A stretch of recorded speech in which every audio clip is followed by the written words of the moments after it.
Bueno, podemos el próximo año hacerlo con más tiempito, con más invitados y con más enseñanza.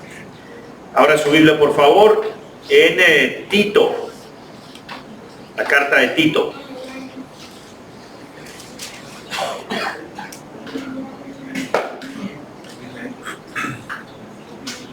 Y esto tiene que ver con el tema con el que vamos a cerrar, que es una de las muchas aplicaciones que podríamos hacer en el tiempo de hoy relacionado con el presbiterianismo. Tito 2, 1 en adelante. Pero en cuanto a ti, enseña lo que está de acuerdo con la sana doctrina. Los ancianos deben ser sobrios, dignos, prudentes, sanos en la fe, en el amor, en la perseverancia. Asimismo, las ancianas deben ser reverentes en su conducta, no calumniadoras ni esclavas de mucho vino, que enseñen lo bueno para que puedan instruir a las jóvenes a que amen a sus maridos, a que amen a sus hijos, a que sean prudentes, puras, hacendosas en el hogar, amables, sujetas a sus maridos, para que la palabra de Dios no sea blasfemada. Asimismo, exhorta a los jóvenes a que sean prudentes. Muéstrate en todo como ejemplo de buenas obras, con pureza de doctrina, con dignidad, con palabra sana e irreprochable, a fin de que el adversario se avergüence al no tener nada malo que decir de nosotros.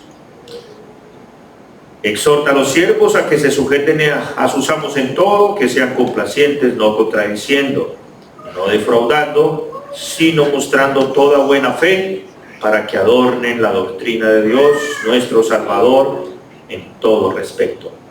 Amén. Oremos. Señor, gracias por tu palabra. Pedimos luz y dirección y ánimo para poder vivir estos textos a la luz de nuestra realidad aquí en Santander. Rogamos estas cosas para nuestro gozo y la gloria de tu nombre. Amén. ¿Qué notaron en el pasaje? Hay una fórmula que se repite. ¿Para qué la palabra de Dios no sea blasfemada? Versículo 5. ¿Para qué? Versículo 8. El adversario no tenga nada malo que decir de vosotros. ¿Para qué? Versículo 10. Adornen la doctrina de Dios nuestro Salvador. 3 veces se está repitiendo lo mismo. ¿Cuál es la expresión que se está repitiendo? Para que otros, o sea, los que no son presbiterianos, o que aborrecen, o son hostiles, o no les gusta esto del presbiterianismo, que piensan que es otro grupo extraño, o se avergüencen, o sean atraídos, o sean animados a ser mejores presbiterianos. Y un tema clave que creo que debemos desarrollar muchísimo es este. ¿Cómo se llama? Mujeres en el presbiterianismo. Pregunta, ¿usted piensa que el presbiterianismo no tiene nada que ver con las mujeres o las mujeres no tienen nada que ver con el presbiterianismo? ¿Qué opinan? Parece que no, ¿cierto? ¿Cuál es la sensación de las personas cristianas afuera frente a una comunidad como las nuestras, o comunidades como las nuestras? ¿Y las mujeres aquí no pueden hacer nada? ¿Cierto? ¿Y usted por qué no deja a su esposa predicar? Me dijo una señora. ¿Usted por qué no le da permiso? Ay.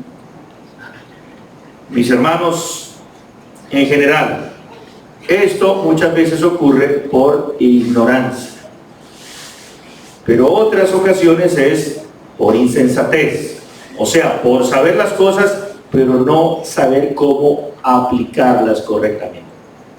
¿Listo? Uno de los principales grupos cristianos que han promovido eso que llaman hoy el feminismo, con todas sus áreas oscuras y otras no tan oscuras, han sido los presbiterianos, pero liberales. ¿Cuál es el tema aquí? En el pasaje, si ustedes lo leen, él viene estructurando o asumiendo más bien la estructura de la sociedad humana. Una mujer no es sin el hombre y el hombre no es sin la mujer. porque nosotros somos definidos relacionalmente también. Mi situación como hombre me define a mí en muchas cosas que yo hago en la vida, ¿no es cierto? Por ejemplo, si tengo determinados malestares, voy a ir a determinado médico. Pero si fuese mujer, los hombres no pueden ir a determinado médico que solo atiende a las mujeres.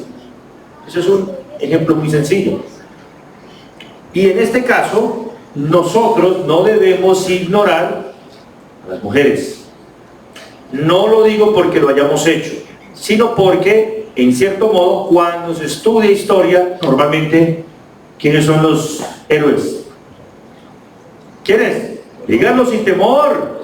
Pues los hombres. Y los hombres, hay un árbol de hombres donde salen, los sueltan y solitos, no.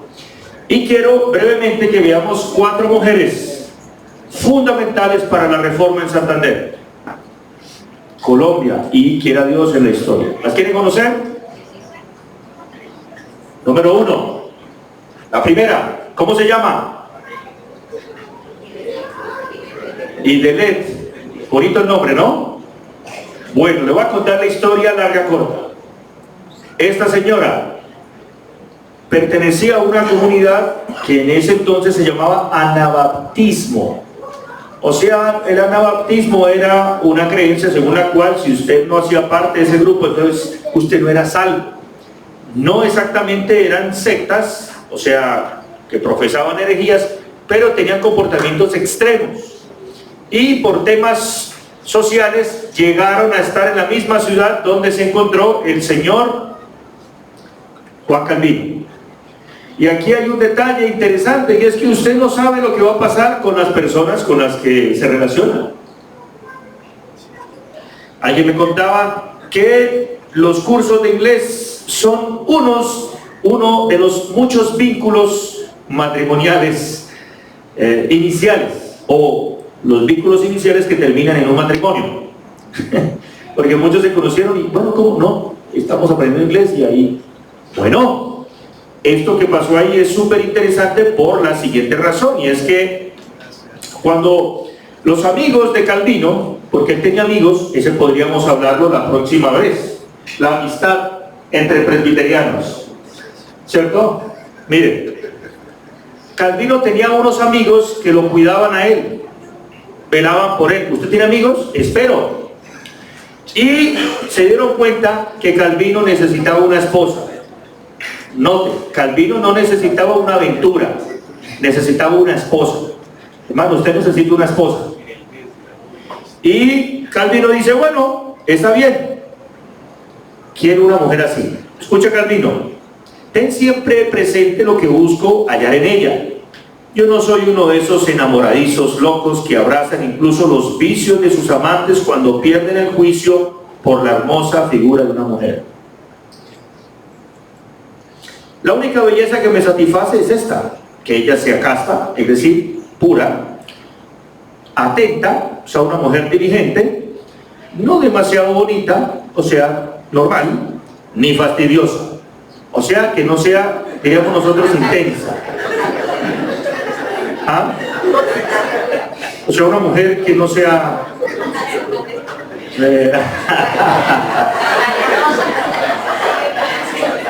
Note esto, económica, paciente y cuidadora de mi salud. ¿Qué tal? Pregunta, ¿es difícil encontrar una mujer así? Bueno, ya miren, ya entendió el principio. Miren,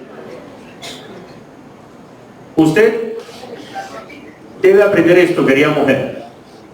Vamos a hablar primero de las mujeres que se van a casar, que son la mayoría. Usted debe entender que si usted no ha encontrado a ese alguien es porque todavía usted necesita ser o formada para ese alguien, o porque todavía no sabe para cuál alguien está siendo preparado. Déjenme y me explico.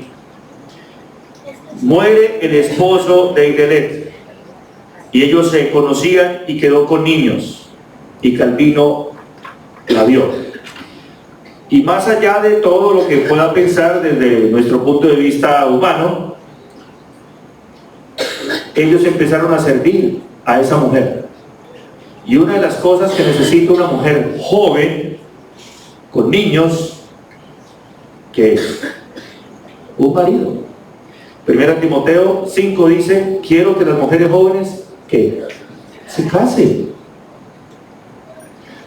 Entonces, tenemos que aprender, relacionado con el tema de las mujeres en el presbiterianismo, que esto no debe ser un mito, esto debe ser no solamente natural, sino deseable, algo honorable. ¿Qué tal? Ya le gustó al muchacho, ¿no? Como si eso fuese pecado. Está bien. Y Calvino, además, tenía claro lo que quería. Y aquí vemos la madurez de este hombre, aunque era joven. Estaba buscando una esposa, no una aventura. Y ahí va la primera lección, que ya la dije, pero la voy a decir de otra manera. ¿Qué clase de mujer es la que necesita un presbiteriano realmente? Piénselo. ¿Qué clase de mujer necesita un cristiano? Ay, aquí no hay nada. Pero tal vez es porque usted está buscando un hombre no cristiano. Y puede ser alguien con características o supuestamente autopercepción cristiana, pero que no se comporta como cristiano. Señoritas, usted no se imagina lo tremendo que es casarse con alguien no cristiano o cristiano de nombre, siendo usted cristiano. ¿Cierto? A pesar de todo, Dios, algunas personas la llaman, antes de conocerlo a Él, en su providencia misteriosa, a conocer a un hombre no creyente y luego llegar a creer en Cristo en una situación así. Si usted es soltera aquí y está desesperada, recuérdelo, Dios la está preparando para un alguien. La pregunta es, ¿cómo es ese alguien? Y eso nos va a ayudar con el segundo ejemplo. Brandis Rosenblatt. Aprendas ese nombre.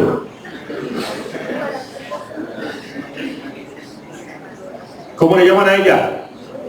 La novia de la Reforma, por la siguiente razón.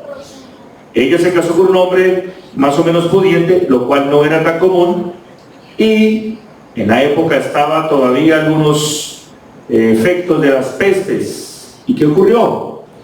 El marido murió y otra vez ella se refugió en la iglesia. ¿Qué encontró en la iglesia? Apoyo. Y entonces vino su primer esposo. Se casó. Y este hombre, un teólogo. Luego el esposo hablaba también de ella, que los demás admiraban a esta mujer. ¿Y qué pasó luego? Murió su esposo. Y luego otro hombre que la vio cómo trató a su esposo dijo, qué buena mujer. Y este era otro teólogo reformado. Se casó por tercera vez. Y cuando iba a morir, el marido tercero le dijo, quiero que te cases con este otro teólogo. Imagínense la clase de mujer que era ella. ¿Por qué? Uno de ellos, Martin Luther, que llegó a Inglaterra, a Cambridge, decía, estoy sorprendido de mi matrimonio. ¿Qué mujer es esta?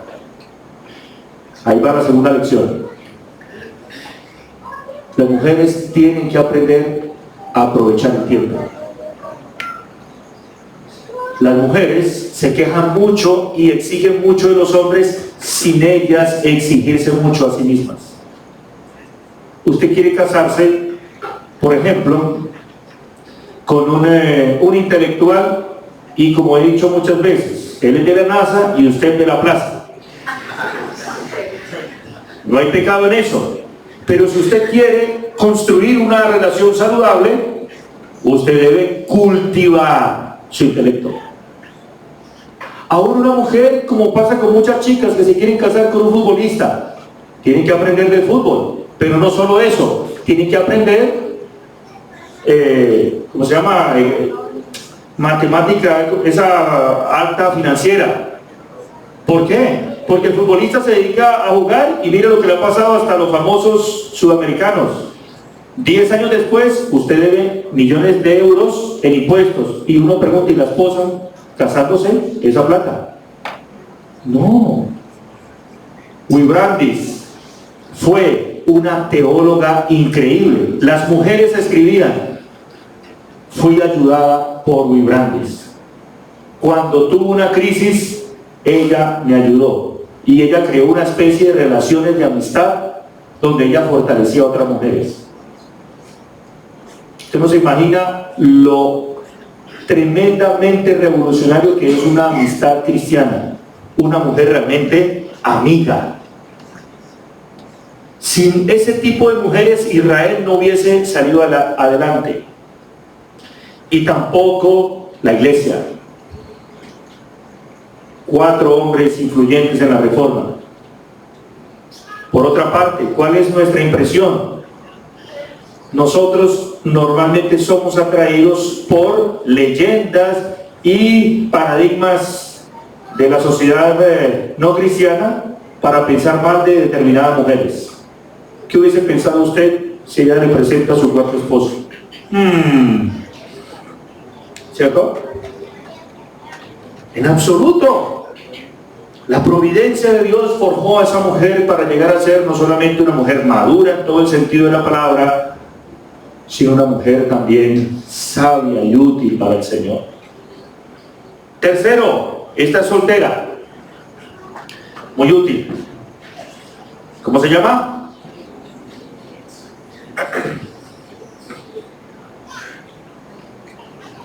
Jenny. ¿Hay una Jenny acá? Le va a contar la señora Jenny Hedges. Esta chica fue educada por sus papás en el arte del comercio. Y un día estaba en la catedral de St. Giles, o de San Gil, no San Gil Santander, sino San Gil en Escocia. Y llegó en clérigo a leer el libro de oración común, o sea, oraciones escritas. ¿Sabe qué hizo Jenny? Se levantó y dijo lo siguiente: el diablo te cause cólicos en el estómago, falso ladrón que osas predicar la misa a mis oídos. Y empezaron a lanzar los taburetes contra una sillita de madera, así, eso es contra el predicador. Ahora, esta es la revolucionaria de la Reforma en Escocia. No estoy sugiriendo que lo hagan, pero es muy parecido al temple de nuestras mujeres por acá. Pero yo he observado que el temple de las mujeres santanderianas es para unas cosas, pero no para la fe. ¿No se dan cuenta? Buenas para trabajar, buenas para mandar, pero malas algunas para comprometerse y perseverar en el Señor. Para congregarse el día del Señor, para formar a sus hijos en la palabra de Dios. Eso sí no. Jenny nos recuerda a nosotros que fue el celo de esta chica que no permitió que le enseñara falsa doctrina ante sus ojos. No permitía la mentira, aunque fuera un predicador famoso. Mujeres, ese asunto, el sexo de él, ustedes entienden que eso es una tontería. Pero para que Jenny se diera cuenta de eso, ella estaba preparada. Ella conocía teología, ella era cristiana, ella no le daba pena lo que pensara la gente, ella iba a la iglesia a lo que iba. ¿Está entendiendo? Pero la muchacha sola, no, también hay presbiterianas que están soñando con algo que no debe soñar.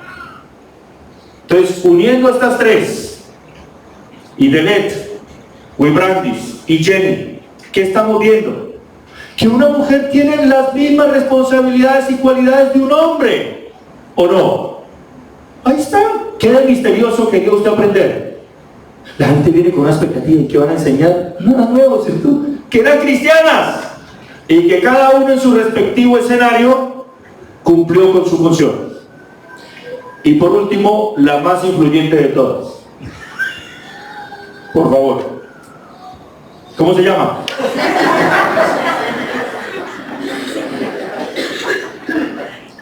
¿Qué la caracteriza a ella? Que es cristiana.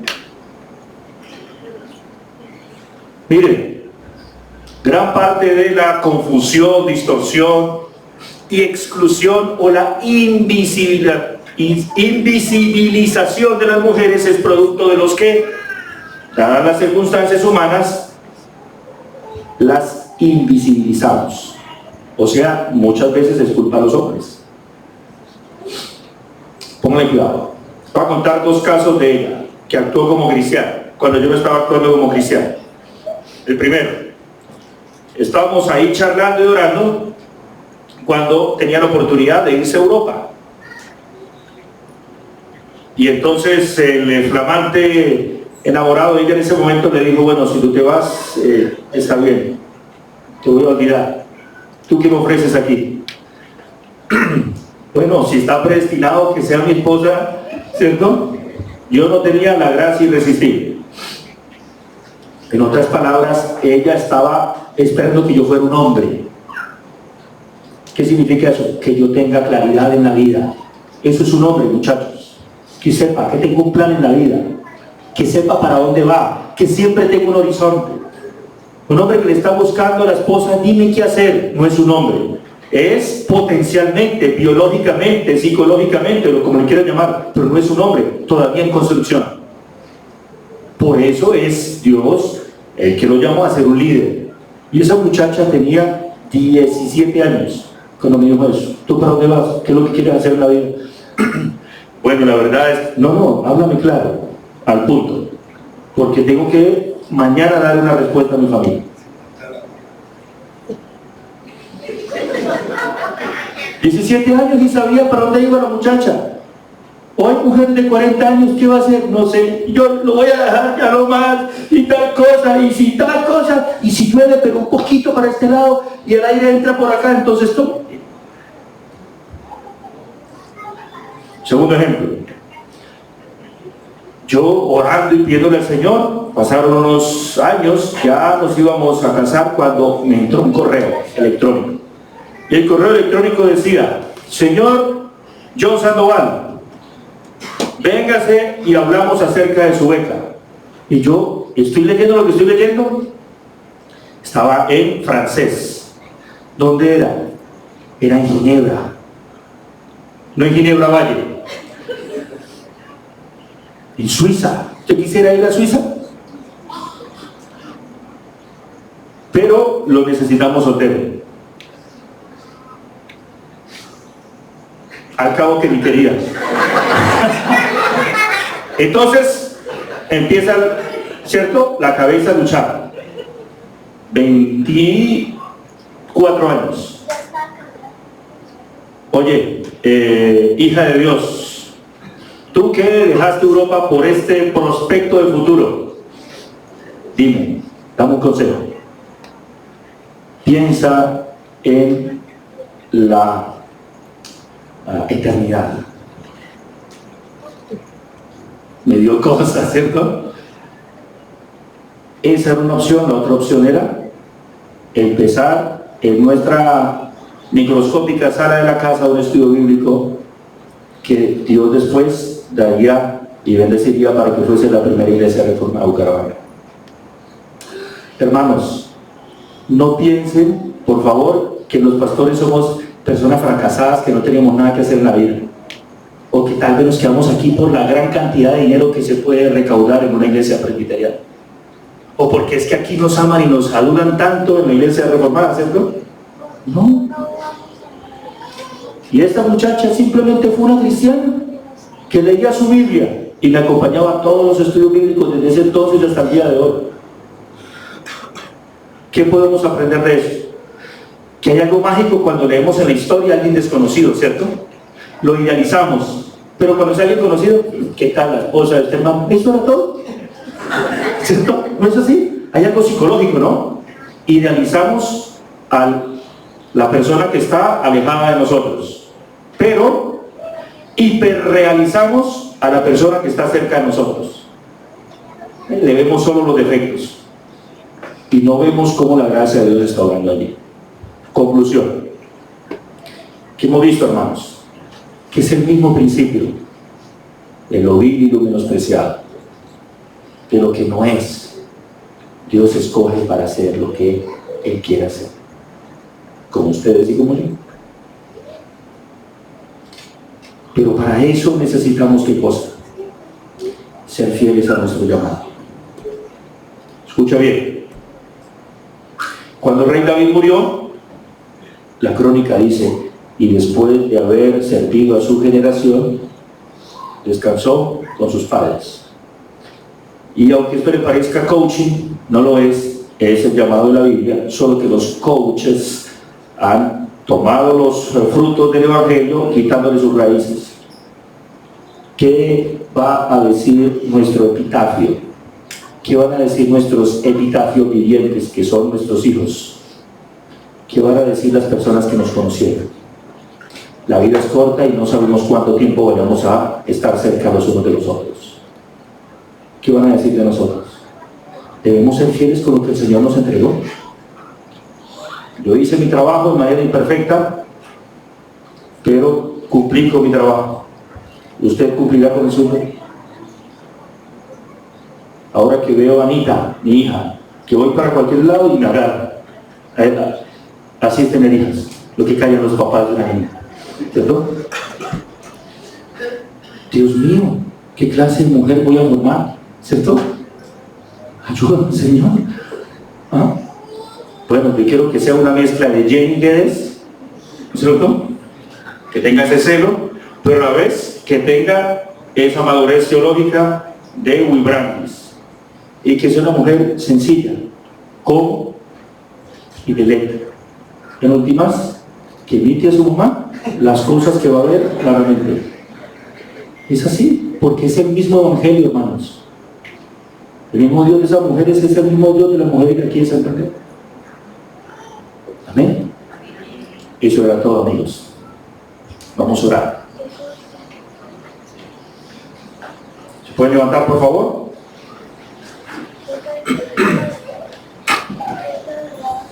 Clarito, ¿no? Dios nos ayude. Nuestro buen Dios, gracias te damos por nuestros hermanos aquí en Santander, que están luchando por ser fieles cada uno con su respectiva labor, con su respectiva función. Ayúdanos a ser fieles y servir a nuestra generación. No lo vamos a hacer de manera perfecta, pero sí lo podemos hacer de manera fiel. Señor, no queremos ser infieles. En el futuro nos van a idealizar colocando virtudes que no tuvimos o colocándonos vicios y defectos que tampoco tuvimos. No nos importa, lo que nos importa es, como leímos en Tito, que la doctrina cristiana, en este caso cristiana presbiteriana, sea adornada. Gracias, Señor, por Idelette, que ayudó a que Calvino no muriera joven, porque ella estaba enferma y él lo sabía. Sin ayuda de esa mujer y sin el ánimo de este hombre depresivo, abstraído, hubiese fallecido pronto. Sin ayuda de Will Brandis, las mujeres en la Reforma no hubiesen visto esperanza para ellas cuando la iglesia oficial les impedía casarse a mujeres pensando que tenían algún tipo de maldición detrás de ellas. Gracias, porque con Jenny fue que se despertó el presbiterianismo en Escocia cuando quiso ser borrado por los teólogos de turno. Ayúdanos a ser fieles con nuestra propia personalidad y particularidad, Señor. Gracias por nuestras esposas, hijas, hermanas, primas, que están aquí asistiendo con nosotros a la iglesia. Perdónanos a los hombres porque muchas veces no hemos honrado adecuadamente a nuestras mujeres, no hemos escuchado la voz de ellas, que muchas veces ha sido la voz tuya, Señor. Tú nos has llamado a hombres y mujeres a servirte, a ser fieles. Oro por las muchachas, las mujeres adultas, las no cristianas, las cristianas, porque aquí en esta tierra todo funciona en torno al enorme papel que juega la mujer. Que nosotros como iglesia no seamos ingenuos, ignorando o siendo insensatos, utilizando de manera equivocada el esfuerzo femenino dentro de la labor de la iglesia. Ayúdanos a hacer esto dentro de los límites de tu palabra, Señor. Ayúdanos a ser sabios y no cargar nosotros con el peso de todo, porque estos teólogos fueron famosos gracias a las mujeres que ellos tuvieron cerca de ellos. Aún es impactante cuando Pablo habla de aquella mujer en Romanos que ha sido como una madre para él, Señor. Gracias por mujeres como doña María y otras que han sido tan útiles, desprendidas y ejemplares para que la obra de la iglesia presbiteriana aquí en nuestra región avance. Ayúdanos, Señor, a recordar estas cosas siempre para que la doctrina cristiana sea adornada y nuestros adversarios, Señor, se queden callados. Porque aquí amamos a nuestras mujeres, las honramos y son importantes porque para Cristo, el gran presbítero, lo fueron. Gracias, amantísimo Salvador, por esta conferencia y por las próximas que tú nos permitirás tener. Llévanos en paz para nuestras casas, Señor, y ayúdanos a estar listos para mañana, el día de adoración dominical. Y gracias en último lugar a los hermanos de la Iglesia Embajadores de Cristo que nos han permitido este espacio. Gracias por enseñarnos que dentro del cristianismo amplio hay otros hermanos también, aunque no estén de acuerdo en todo con nosotros. Ayúdanos, Señor, si nos das más luz, a dar entendimiento a otros y a ser pacientes, pues tú has dicho que el mayor se hará el menor y el que quiere ser el primero se hará el último y servidor de todos, como el Hijo del Hombre, que no vino para ser servido, sino para servir y dar su vida al rescate de muchos. Alabado seas por todas las cosas buenas que has y seguirás siendo con nosotros. Amén.